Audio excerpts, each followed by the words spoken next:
আজকে সেলিব্রিটিদের পায়ে পড়তে পারলাম না বলে আর ফেমাস হতে পারলাম না। কি করব? এখন ভাবছি সস্তার ওই ভিউ পাওয়ার জন্য প্রথমে রানু মণ্ডলের কাছে যাব, তারপর ওখান থেকে আরও যারা যারা আছে আমি বলতে চাই না তাদের কাছে যাব, গিয়ে সস্তার পাবলিসিটি নেব।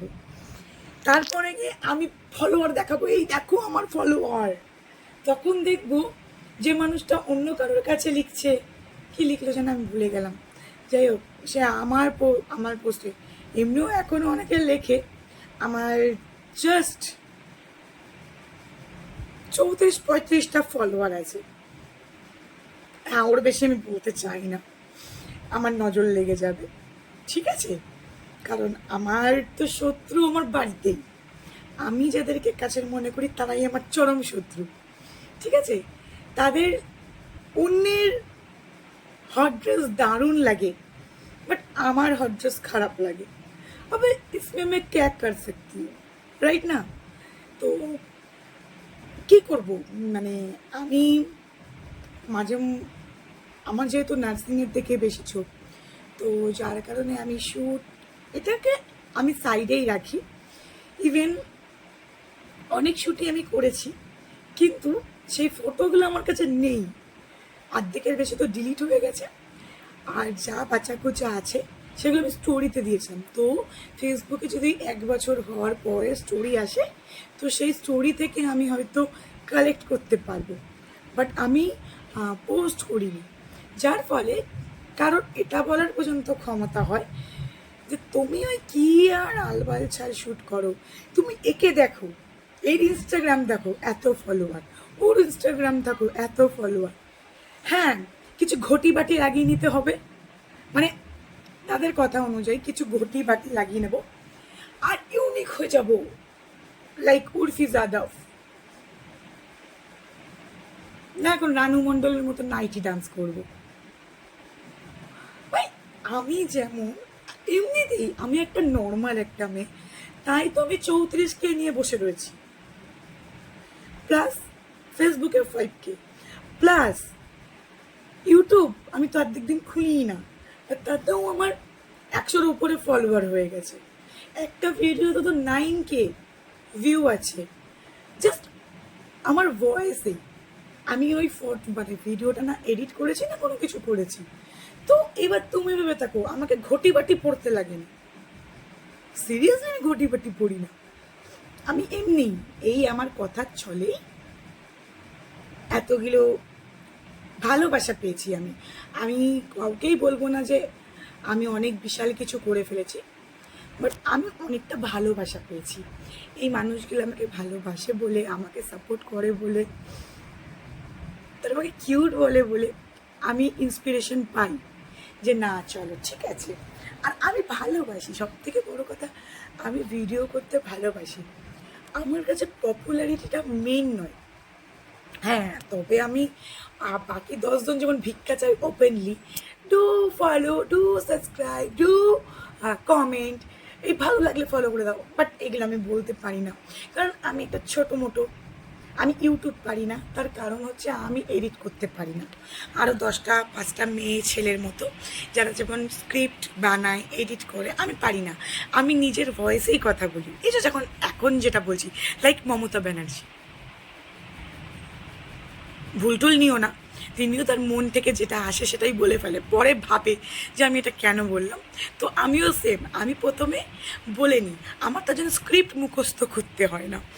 তো যাই হোক, এই গুণটা যদি কারো এখন, যার কি না কত দেখলাম 367 মনে হয় আছে ফলোয়ার আছে, তো কে ফলোয়ার আছে আমাকে সেই মানে তার বাড়িতে, যাই হোক একটা সার্ভিসে গেছে, তো সে আমাকে 2 দিন জাস্ট চাকরিতে গেছে, সে আমাকে জ্ঞান দিচ্ছে তোমার তো কোনোদিন ভালো ফটো আমি দেখলাম না। যখন আমি দেখালাম তাকে যে কাদের সাথে আমার ফটো রয়েছে, ওনার যে মানে যেই ফলোয়ার মানে ভিউ, কী বলে ফলোয়ার্সই তো বলে ফলোয়ার, তার থেকে বেশি ফলোয়ার তার আছে যার সাথে আমার ফটো রয়েছে। সিরিয়াসলি। তো উনি একজনের ফটো, মানে একটা মেয়ের ফটো পোস্ট করেছে, মানে তার ইনস্টাগ্রামে 4M ফলোয়ার আছে। তো আমাকে দেখিয়ে লাভ কি ভাই? আমার জ্বলেও লাভ নেই, আমি তো পা চাটি না। আমাকে এখনো অবধি কোনো ফলো এত কারোর সাথে আমাকে রিলস বানিয়ে ছাড়তে দেখেছো? আমি আমার রিলস ছাড়া কারো রিলস ছাড়ি না, কারণ আমার ওই পাবলিসিটি লাগবে না, যেই পাবলিসিটি আমাকে অন্য কেউ করে দেবে। চাইলেই রানু মণ্ডলের বাড়ি যাওয়া যায়, রানাঘাটে বাড়ি, আমার বাড়ি বারাসাত, বাট আমি যাওয়ার কথা কোনোদিন ভাবিনি। সিরিয়াসলি প্রয়োজন পড়েনি আমার, আমার তো সময়ই তো নেই ভাই। সোশ্যাল মিডিয়ার বাইরে আমার একটা জগৎ আছে, আমার পশু পাখিরা রয়েছে, আমি নিজস্ব খেতে প্রচুর ভালোবাসি, আমি তো ব্লগ করতেই ভুলে যাই। ড্রাইভিং লাইসেন্সের এক্সাম ছিল, বাট আমি ব্লগ করতে ভুলে গেছি। বাড়ি থেকে বেরোনোর আগে যে একটা ভিডিও শ্যুট করতে হয়, আমি সেটাই ভুলে গেছি। ইভেন শুধু সেটাই নয়, আগের দিন ওই মোমোজ মনে হয় না, ওখানে গেলাম, ওখানে গিয়ে মোমো খেলাম, কত সুন্দর ছোটো ছোটো ভিডিও ক্লিপ মানে করলাম, বাট যেহেতু এডিট করতে পারি না ঠিক করে, তো ওটাও পোস্ট করতে পারিনি।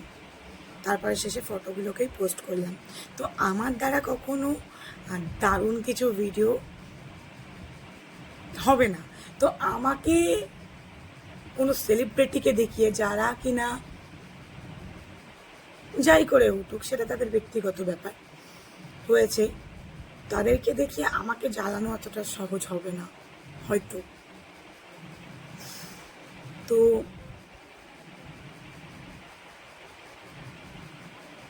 নিজের কাজটা করো। আর হ্যাঁ, আমার মনে হয় যার চোখে শুধু আমি ভালো, সেই পার্টিকুলার আমার হতে পারে। এমন অনেক সেলিব্রিটি আছে যারা শুধুমাত্র একজনকেই ফলো করে রেখেছে, আর এমন অনেক নাছর বান্ধা আছে যারা হাজারের পর হাজার মানুষকে ফলো করে রেখেছে। এক্স্যাক্টলি।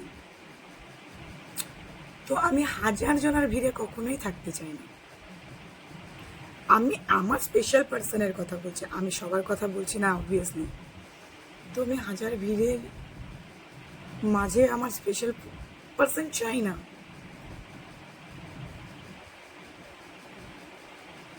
আমি থাকবো একমাত্র, এমন স্পেশাল পার্সন চাই। আর যে কখনো আমার সাথে কারোর কম্পেয়ার করবে না, যে ওর তো অত ফলোয়ার আছে, ও কিছু না করে ফলোয়ার বানিয়ে নিচ্ছে, ও এটা, ও ওটা, ওটা। আমি শুনতে চাই না। আমি এরকমই, আমি অবভিয়াসলি এরকম। আমি ট্যারা ভাবে কথা বলতে ভালোবাসি, রকচটা, বদমেজাজি, থার্কি। আমি থার্কি নই অবভিয়াসলি, বাট তেজি, আমি এই ধরনেরই। আমার জীবনে আসতে হলে, থাকতে হলে এই এই সুস্মিতাকেই অ্যাকসেপ্ট করতে হবে। কাউকে দেখে নিজেকে চেঞ্জ করবো না। আমি রানু মণ্ডলের কাছে গিয়ে ফেমাস হব না। আমার নিজের যদি এই থোবনাটা কেউ চেনে, that's enough for me.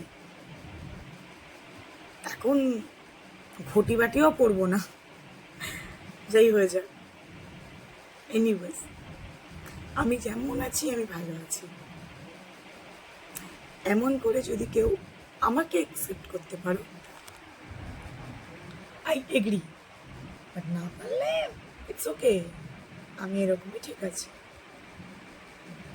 Tata, দেখা হচ্ছে নেক্সট वीडियोতে। तब तक के लिए सावधान रहे, सतर्क रहे। चलो टाटा।